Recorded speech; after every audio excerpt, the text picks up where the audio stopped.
Mayong gabi minahal kong mga ka-revelation. Alin sa kita sa atong Bible verse nga minugbo.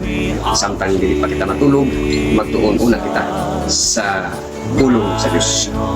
Naibalo ba kong mga ka-revelation nga dito sa China, naghimo sila o nagadevelop nga pinakanakop nga solar farm dito sa Kubuki Desert in Inner Mongolia or Talatan Kabi Desert in Qinghai Province. Dito mga kahigala, naghimo sila desierto, walay mga tanom, kining kayo na apan sa diha nga sila naghimo na og solar panel. Unya kay ang desierto magatapon usab dito sa mga solar, gidesign na nila nga dunay maga-spray og tubig. Sa diha nga sila naga-spray kanunay sa tubig, uy ang mga balili, mga gagmay nga mga sagpo miturok dito nga bisan wala sila magtanong niini. Apan matingala ta ngano kaha dito sa desierto miturok man ang mga balili.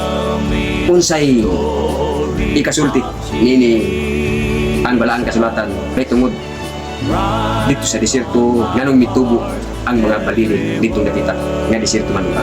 Atong patubagon balaan kasulatan Genesis 2:5 manayong dire.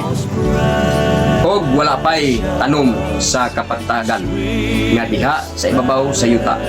Og wala pa'y tanom sa kapatagan nga misugod sa pagturok. Kay si Jehova nga Diyos wala pa magpaulan sa ibabaw sa yuta. Og wala pa'y tao nga magkauma sa yuta. Mga ka-revelasyon, intubo ang mga balili gumikan sa tubig. Meaning mga ka-revelasyon, sa diha nga ang yuta dili makatilaw sa tubig. Kung sa diha nga kini patakan sa mga ulan, mga yamo mutunga ang mga balili. Unsa kap maayo ang Ginoo nga magdisenyo sa iyang paghimo sa yuta. Meaning kung ang yuta makatilaw og tubig, mutunga ang mga balili.